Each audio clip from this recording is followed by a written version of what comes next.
জুলাই সনদ স্বাক্ষরের বিষয় নিয়ে জাতীয় নাগরিক পার্টি এনসিপি পূর্বেও আপনাদের কাছে অভিহিত করেছে। আমরা মনে করি জুলাই সনদ স্বাক্ষরের যে বিষয়, এটা একটা আনুষ্ঠানিকতা, যে আনুষ্ঠানিকতার মধ্য দিয়ে জুলাই সনদের বাস্তবায়নের যে জায়গাটি আছে সেটা আসলে সুনিশ্চিত করা সম্ভবপর নয়। জুলাই সনদ বাস্তবায়নের জায়গাটা সুনিশ্চিত হলে পরেই জাতীয় নাগরিক পার্টি এনসিপি জুলাই সনদে স্বাক্ষর করার ব্যাপারে আগ্রহী রয়েছে। আমাদের দলের তরফ থেকে ঐকমত্য কমিশনের আলোচনাতেই এবং বিভিন্ন সময়ে আমরা এই কথা বলেছি যে সংস্কারের যে আলোচনা সেটা সমাপ্ত করে বিচারের রোডম্যাপ প্রকাশ করে তারপরে সরকার নির্বাচনের দিকে অগ্রসর হবে।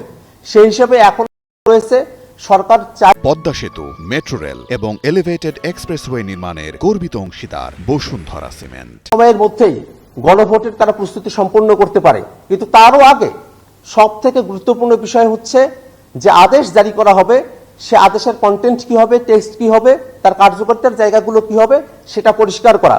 যদি আদেশের বিষয়ে পরিষ্কার ধারণা না থাকে তাহলে শুধুমাত্র গণভোট আমাদের সংস্কারের বাস্তবায়নকে সিকিউর করতে পারবে না।